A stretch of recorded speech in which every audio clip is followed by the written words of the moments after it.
یہ اسکول خالد بن ولید public school قوم کے نونہالوں کو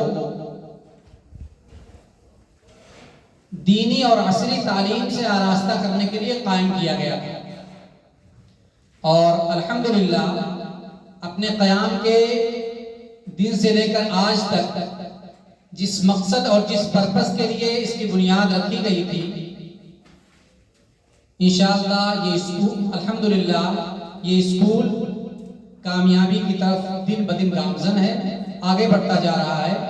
اور ذمہ داروں کو اور جن لوگوں نے اسے قائم کیا تھا انہیں لگتا ہے کہ ہم نے صحیح چیز قائم کی اور ہم صحیح طرف جا بھی رہے ہیں۔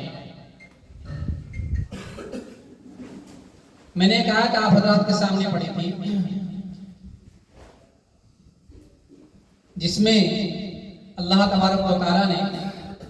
جب حضرت آدم علیہ السلام کو پیدا کیا تو پیدا کرنے سے پہلے اللہ میاں نے فرشتوں کے سامنے ایک پرپوزل رکھا کہ میں انسانوں کو پیدا کرنا چاہتا ہوں۔ انسانوں کو فرشتوں نے کیا کہا کہ اللہ میاں آپ کی تسبیح، آپ کی تمجید، آپ کی عبادت، آپ کی بڑائی بیان کرنے کے لیے ہم کافی ہیں، انسانوں کو پیدا کرنے کی کیا ضرورت ہے؟ تو اللہ میاں نے کہا کہ جو میں جانتا ہوں وہ تم نہیں جانتے کہ میرا ان کو پیدا کرنے کا مقصد کیا ہے۔ اور پھر اللہ تبارک و تعالیٰ نے فرشتوں کو اور حضرت آدم علیہ السلام کو ایک دوسرے کے سامنے کھڑا کیا اور کچھ چیزیں پوچھی جنہیں فرشتے نہیں بتا سکے۔ پھر آدم علیہ السلام کو فرشتوں کے سامنے پیش کیا گیا تو ساری چیزیں بیان کریں حضرت آدم علیہ السلام نے وَعَلَّمَ آدَمَ الْأَسْمَاءَ كُلَّهَا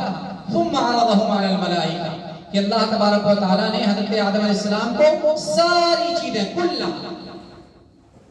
کمپلیٹ علم دے دیا، ساری چیزیں سکھلا دی، پھر فرشتوں کے سامنے پیش کیا۔ ثُمَّ عَرَضَهُمْ عَلَى الْمَلَائِكَةِ فَقَالَ أَنْبِئُونِي بِأَسْمَاءِ هَؤُلَاءِ إِن كُنتُمْ صَادِقِينَ پھر اللہ میاں نے کہا کہ تم کہہ رہے تھے کہ آپ انسانوں کو بھی پیدا کریں گے،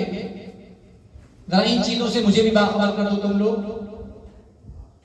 تو جس بنیاد پر انسان کو فضیلت ملی وہ علم ہے، اور یہی علم انسان اور حیوان کے درمیان فرق پیدا کرتا ہے۔ یہ علم جس طریقے سے ایک انسان کے لیے کھانا پینا ضرورت ہے، اسی طریقے سے ایک بہترین زندگی گزارنے کے لیے علم یہ انسان کی ضرورت ہے۔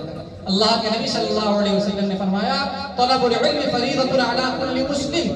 کہ ہر مسلمان پر چاہے وہ امیر ہو، غریب ہو، مرد ہو یا عورت ہو، کوئی بھی ہو، اگر وہ انسان ہے تو اس کے لیے علم کا حاصل کرنا اتنا کہ جس سے اس کے صحیح اور غلط کی تمیز پیدا کر سکے وہ اس کے لیے فرض ہے۔ اور آدم علیہ السلام کو اللہ تبارک و تعالیٰ نے جو علم سکھلایا تھا وہ علم ساری چیزوں کا تھا، ساری چیزیں، اس میں کسی چیز کی کوئی ایکسپشن نہیں کہ یہ نہیں سکھلایا وہ نہیں سکھلایا، ساری چیزیں سکھلا دی، چاہے وہ دنیا کا علم ہو یا دین کا علم ہو، جسے ہم عصری اور دینی تعلیم کہتے ہیں، ماڈرن ایجوکیشن کہتے ہیں، ریلیجیس ایجوکیشن کہتے ہیں، یہ ساری کی ساری چیزیں یہ انسان کی ضرورت ہے۔ ظاہر سی بات ہے انسان کو اس دنیا میں رہنا ہے، اسے چلنا ہے، پھرنا ہے، کھانا پینا، اٹھنا ہے، بیٹھنا ہے، اور بھی بہت ساری ضرورتیں ہیں، تو وہ جب تک اس کے پاس عصری علوم نہیں ہوں گے، ایک سماج کو، ایک قوم کو، مثال کے طور پر ہمیں بہترین ڈاکٹر کی ضرورت ہے، تو بہترین ڈاکٹر مدرسے تو پیدا کر نہیں سکتے، ان کے لیے عصری علوم ہے، عصری مدرسے ہیں، ماڈرن ایجوکیشن جہاں حاصل کی جاتی ہے ایسے ادارے ہیں۔ انجینئر کی ہمیں ضرورت ہے، ہمیں آئی ایس آفیسر کی ضرورت ہے، ہمیں S P D S P کی ضرورت ہے، ہمیں داروغہ اور پولیس کی ضرورت ہے، اور بہت ساری ضرورتیں ہمارے لیے۔ تو وہ سب جو قوم کے ہمارے نوجوان ہیں، جو قوم کے ہمارے بچے ہیں، وہ ایسے ہی عصری ادارے میں جب آئیں گے تو انشاءاللہ وہ ڈاکٹر بھی بنیں گے، وہ انجینئر بھی بنیں گے، وہ پروفیسر بھی بنیں گے، وہ ماسٹر بھی بنیں گے، وہ بیوروکریٹس بھی بنیں گے، وہ آئی ایس آفیسر بھی بنیں گے، بلکہ ہر وہ فیلڈ میں وہ آگے بڑھیں گے جس فیلڈ میں ہم انہیں دیکھنا چاہتے ہیں، اور جس فیلڈ میں ہم دوسرے لوگوں کو دیکھتے ہیں کہ ان لوگوں نے پوری فیلڈ کو قبضہ کر رکھا ہے، اس فیلڈ میں ہم اپنے بچوں کو بھی دیکھیں گے انشاءاللہ۔ تب جب ہم ایسے ادارے میں جہاں عصری علوم بھی حاصل کیا جاتا ہے اور عصری علوم بھی سکھلایا جاتا ہے، داخل کریں گے۔ ہم جہاں اپنے بچوں کو داخل کر رہے ہیں اس میں سب سے پہلی ذمہ داری سرپرستوں کی ہوتی ہے کہ ہم اپنے بچوں کے لیے کیسے اسکول کا انتخاب کر رہے ہیں۔ جس اسکول میں ہم اپنے بچوں کو بھیج رہے ہیں،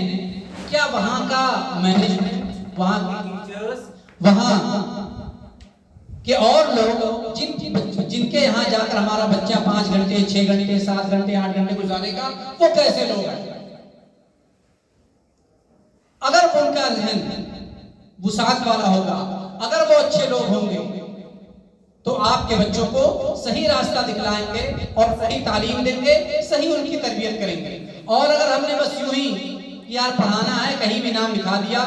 اور یہ نہیں پتا کیا کہ وہ اسکول کیسا ہے، وہاں پڑھانے والے کیسے ہیں، وہاں کا ماحول کیسا ہے۔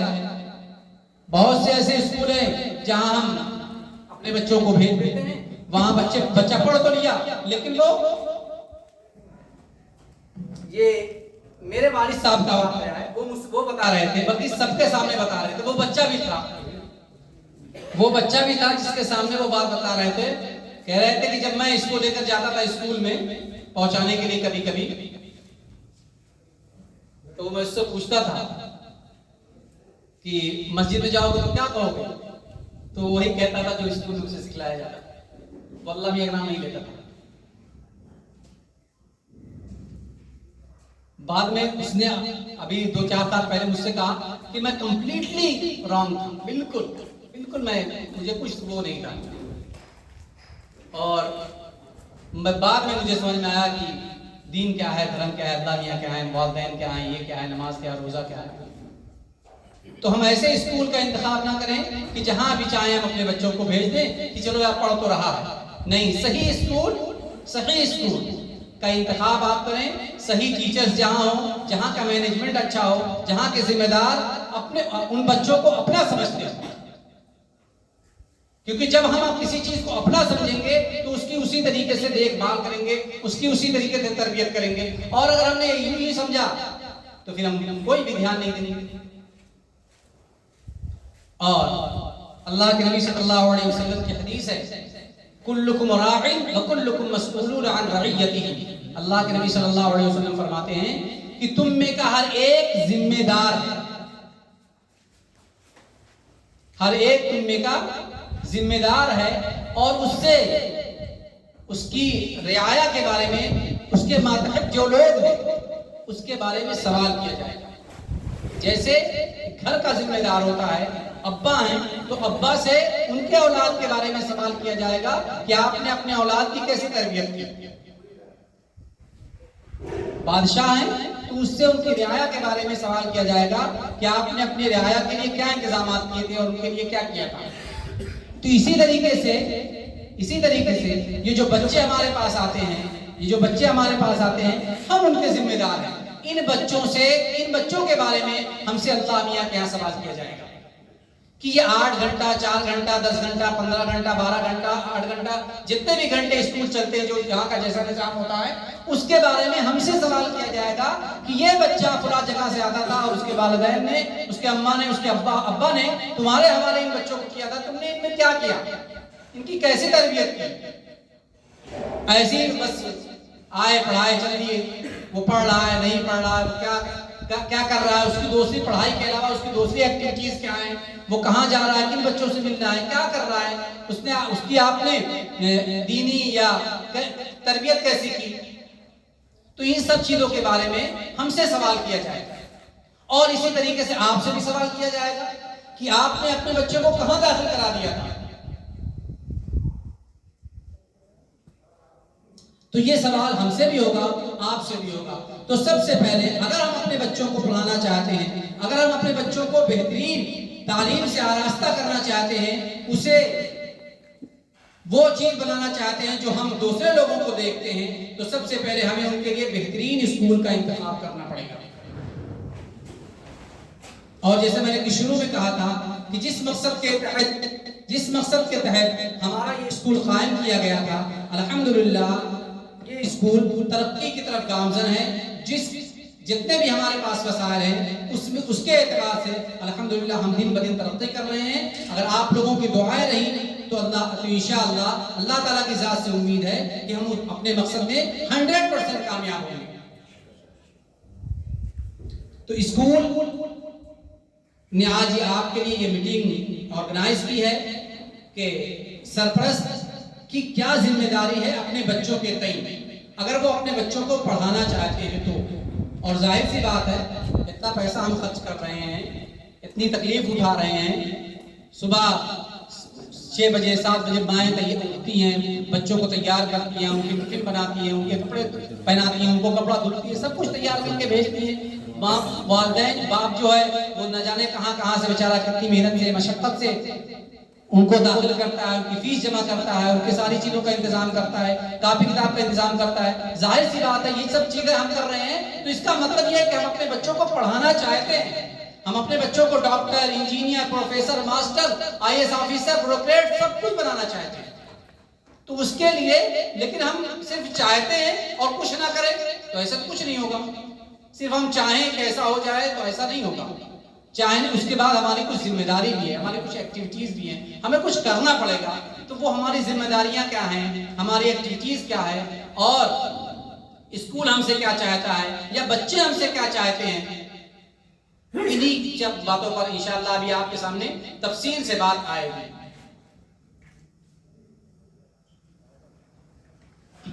اب میں چاہتا ہوں کہ اس مجلس کا آغاز باقاعدہ قرآن پاک کی تلاوت سے ہو جائے, جس کے لیے میں محمد رافع جو اسی اسکول کے اسٹوڈنٹ ہیں درجہ حفظ کے, وہ آپ کے سامنے قرآن کی تلاوت کریں گے. محمد رافع.